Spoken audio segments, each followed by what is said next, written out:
Good morning. 50 years ago, my friends and I wrote a small book called The Limits to Growth. It got very famous. It was printed in 4 million copies in 36 languages. It was a top-down analysis of global development based on a computer model, one that actually still exists and today runs in a second on any PC. The Limits to Growth led to an extended debate about growth on a finite planet, and we updated our study, first after 20 years in 1992, and then after 30 years in 2004. And currently, we are busy trying to make a new Limits to Growth type of report with a new model in time for the 50-year anniversary of the original publication 50 years ago in 1972. So what was the content of this little book? It contained 12 scenarios for world development from 1970 to the year 2100. 6 of these scenarios were sad scenarios and where something went wrong in the 21st century, and 6 of these scenarios were positive, optimistic scenarios where mankind managed to sustain a certain degree of well-being during the 21st century. However, at the time, in 1972, we did not know enough, science did not know enough, to pick one of those 12 scenarios as the most likely one. So all we could say is that please shy away from the sad scenarios, from the collapse scenarios, from the scenarios where something goes wrong, and please focus on the more optimistic futures, those with a certain degree of sustainable development. And as I said, in the original book, we could not point to any of the 12 scenarios and say that this is the most likely. Let me show you how the original message was communicated in the form of computer runs from the World 3 computer model. The first scenario that I show is what we call the business as usual scenario, and it is a situation, it depicts a situation where the world population grows from the year 1900 up through 2000 and further on to the middle of this century before the population declines during the second half of this century. The economy is growing throughout to a peak in the middle 2100 and then collapses. And you might ask the question, why does the population decline and why does the economy decline in the 21st century in the business as usual scenario?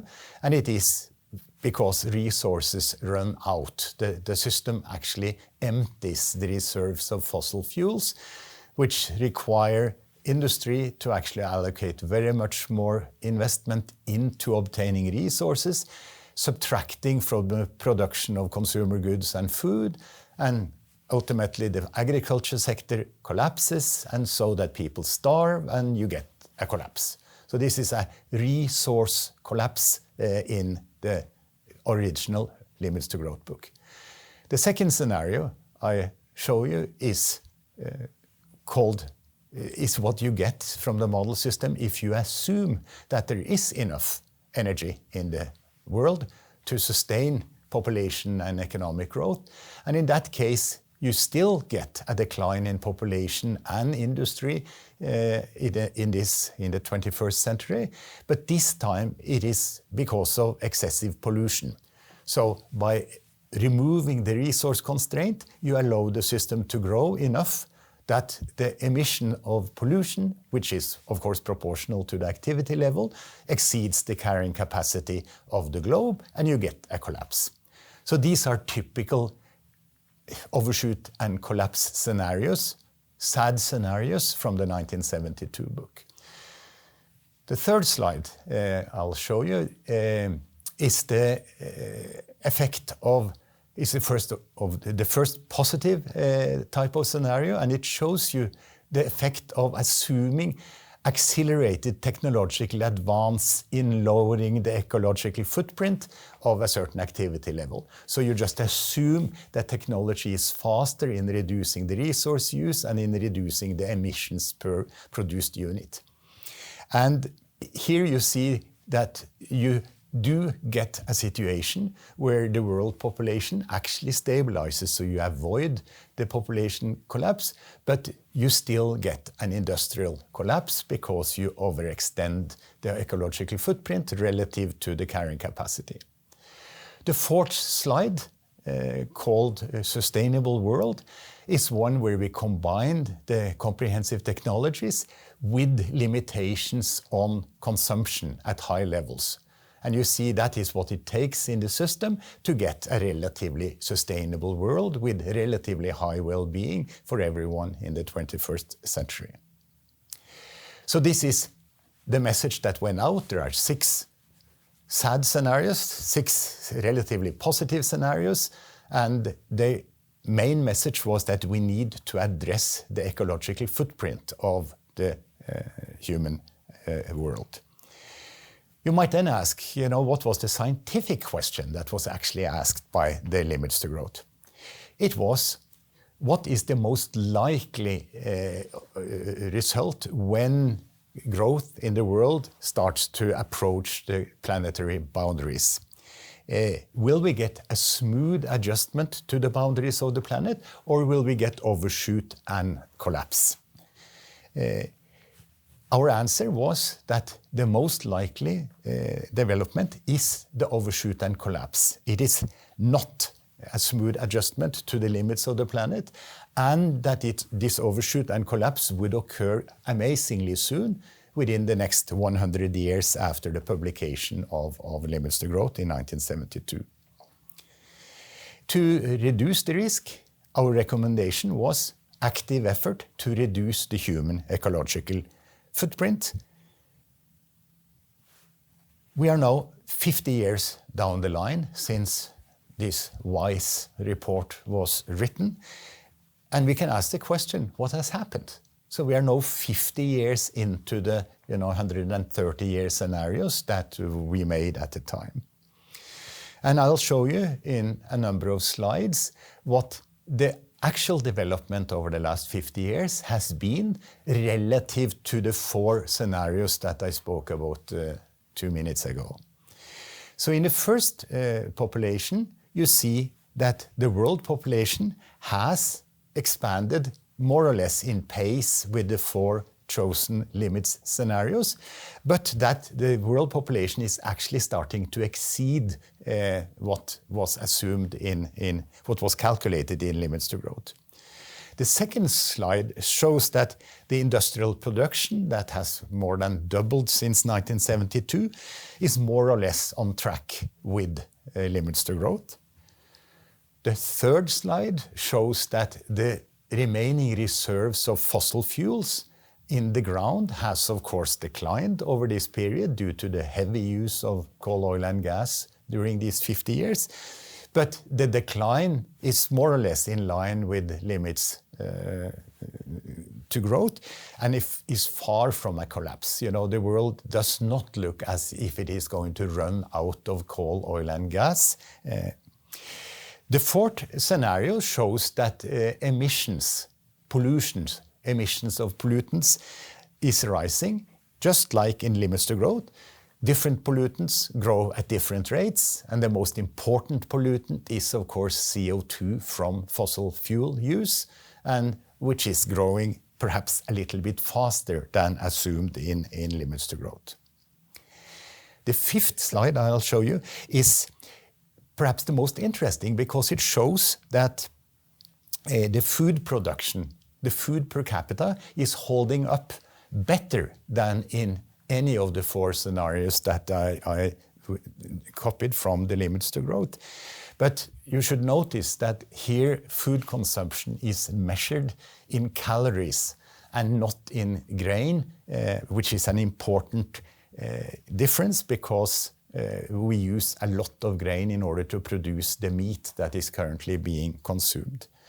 And finally, number 6 sums up the situation. It shows that human welfare, measured as the Human Development Index, is stagnating. It has been growing rather rapidly during the first 40 of those 50 years, but during the last decade or so, the Human Development Index, as measured by the United Nations, is starting to stagnate, just like it did in limits to growth. So the conclusions you can draw are the following. Point number 1, there has not been collapse during the first 50 years, and food and resource scarcity has not yet occurred. But it is obvious that we are in overshoot concerning climate gas emissions. So we are emitting very much more CO2 than the natural system is capable of absorbing. And as a consequence, the concentration of CO2 in the atmosphere is going up. And as a consequence, the temperature is rising. So this leads to the interesting question at this point in time. Will we see overshoot and collapse during the next 50 years? So we have not seen it over the last 50. Will we see it during the next 50? In other words,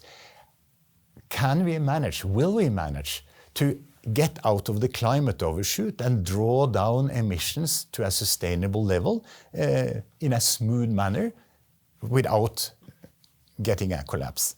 And if we are successful in that, will we be able to avoid a biodiversity collapse, a collapse of the old growth forests of the world as a consequence of expanded cropland and expanded food production? And finally, can we avoid mineral shortages when the new green technology requires minerals that are, at least for the time being, relatively scarce? This question has occupied me for the last 10 years, and my answer is that it is possible to avoid overshoot and collapse during the next 50 years, and I will argue why, but it will require an extraordinary human effort. It is not enough with business as usual. We will get out of the overshoot, but only after a long and pretty horrible period of the order of 30 to 50 years of rising inequity, rising unemployment, rising poverty or sustained poverty in parts of the world, and extreme weather all over the place, making conditions unpleasant, perhaps not catastrophical, but exceedingly unpleasant. And the interesting thing when I have been thinking about this for the last decade is that it appears that social collapse is actually much more likely than an ecological collapse of the type that we portrayed in the Limits to Growth system, Limits to Growth book 50 years ago. The interesting thing is that my tentative conclusion from the 10 years of effort is now being increasingly supported by the new model that we're making and the new study that we're currently doing, a large number of new friends called Earth for All, and which will be published at the 50-year anniversary of the Limits to Growth and also of the Stockholm Conference next summer, in the summer of 2022. And I will show you how the new model portrays the next 50 years.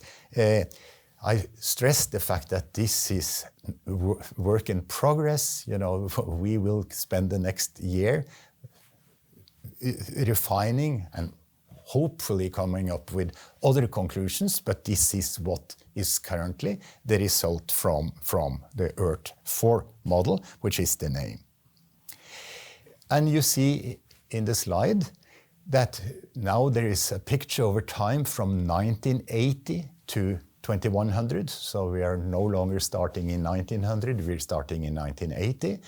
And the model, as you see it, has been parameterized so it fits, it recreates developments from 1980 to 2020. So the forecast period in this case is from 2020 to 2100. And you see that this standard run or this base run of the current model shows a population that grows to a peak around the middle of the century, just like the limits to growth model did in the collapse scenarios. The difference is that the population decline in the new model is not caused by starvation or by poverty.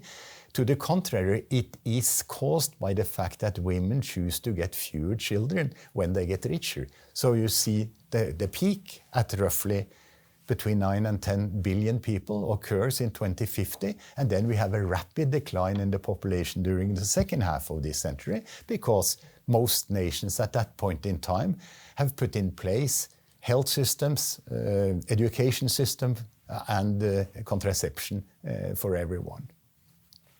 If you look at the economy, what we expect to happen over the next 50 years is actually continued growth in the GDP, in the value of the annual production of goods and services, to such an extent that the disposable income per person is actually going to continue growing, not very rapidly, but at 1% or so a year, which is at least enough to maintain a certain hope in the population.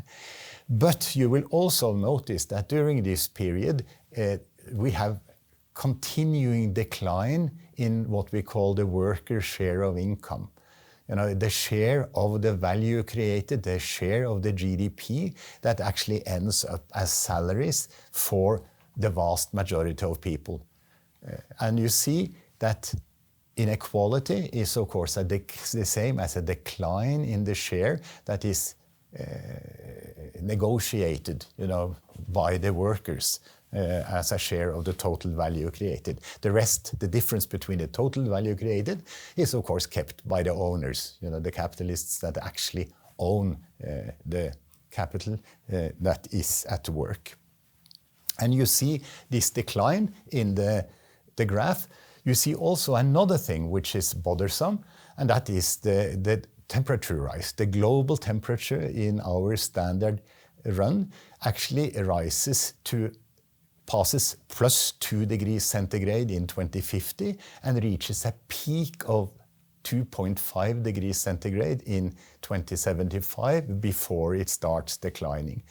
So the next 50 years is a period where the disposable income still keeps rising, but at the cost of declining equity, so increasing inequity, but declining worker share of income, and at the same time, ever stronger global warming. And plus 2.5 degrees is, of course, exceeding the Paris Agreement goal of plus 2 or even plus 1.5 degrees centigrade, and is very much more than the plus 1.1 degree that we have at this point in time. The extent of extreme weather will, at least in my mind, be 4 times as bad. The forest fires and the floods and the droughts and all the problems will be intensifying every year from now until way after I'm dead. So this is not a very optimistic or it's not a very pleasant future. And that is indicated by the green line in the slide, which shows the well-being index. So it's a sum of all the influences on the human person or the average human citizen of income, inequity, public services, warming, the whole schmear. And you see that the green line rose from 1980 to 2000, 2010. There was an increase in the average well-being of the global citizen. Since then, it has started to stagnate, just like the Human Development Index that I spoke about before. And you see a decline in the average well-being of people over the next 30 to 40 years before the whole thing starts turning around at the end of this century, because one finally, in this base scenario, has stopped using fossil fuels enough that the temperature is actually starting to decline, which gives people hope. Notice that in this scenario, there are no efforts to redistribute income and wealth in the system over and beyond what happens normally. And so much of the solution may well lie in the social arena. So that is the type of future that we are looking forwards to. Then you can ask the question, what could be done to save the world from this type of sad scenario, which is perhaps not a collapse, but at least it is a decline in well-being induced by inequity and global warming? And the answer is simple. We need to change 5 things. In energy, to shift from fossil fuels to renewable energy. In the food area, to make the agriculture sector sustainable and lower the meat consumption. In poverty, we need new development models for the poor world. On the equity front, we need to have a system where the rich pay most of the bills. And on the population side, we need to continue the effort from the last 50 years in trying to further reduce the number of children per woman. In sum, this is a dedicated effort to try to increase the well-being of the majority of the world population. The cost of doing so is real, but not very high, a couple of % of the world global income, if invested in green activity, would be sufficient to much improve well-being over the next century. This means spending $2 to $3 trillion per year on the effort instead of the $500 billion per year, which is currently being spent on renewable energy. It involves, in essence, moving a couple of % of the labor force and a couple of % of the capital from dirty production to green production. So it's a shift in the structure of the economy. Is it possible to accelerate this transition? Because the transition is, of course, discernible in the statistics. And the answer is yes, of course, it is fully possible to do much more, but it requires strong collective action. It requires an active state which enjoys the support of a big majority in democratic society of voters. Voluntary individual action is not enough, nor is the working of an unregulated free market. And the reason why it takes a strong state to get anything to happen fast is because what needs to be done is not profitable from the point of view of the investor. You know, we need to build ocean-going wind in spite of the fact that that electricity costs twice as much as the electricity from windmills on land, as an example. The second problem is that what needs to be done is not cost-effective, calculated in the normal manner in the Ministry of Finance. What we need are subsidies, bans, and taxes, which makes what is needed more attractive than everything else. So in conclusion, the great global challenge of this decade, that's from 2020 to 2030, is actually to reach popular agreement on the necessary action in order to avoid collapse. We need to have a majority of the voters in the rich part of the world, and also for that matter in the poor part of the world, to do these things that are not cost effective, that are not the cheapest. And this is, as you will understand, very difficult because of the short-term perspective of most voters and of the so-called market. But to end on a positive note, it is possible by evolving an active and competent state, which, among others, given the topic of your conference, ensures that there will be sustained improvements in energy efficiency, which is a very central part of the 5 turnarounds. So, if we manage to gather popular support for strong government action, the result will be significant improvement in the well-being of the global majority during this century and inside the planetary boundaries. Thank you very much.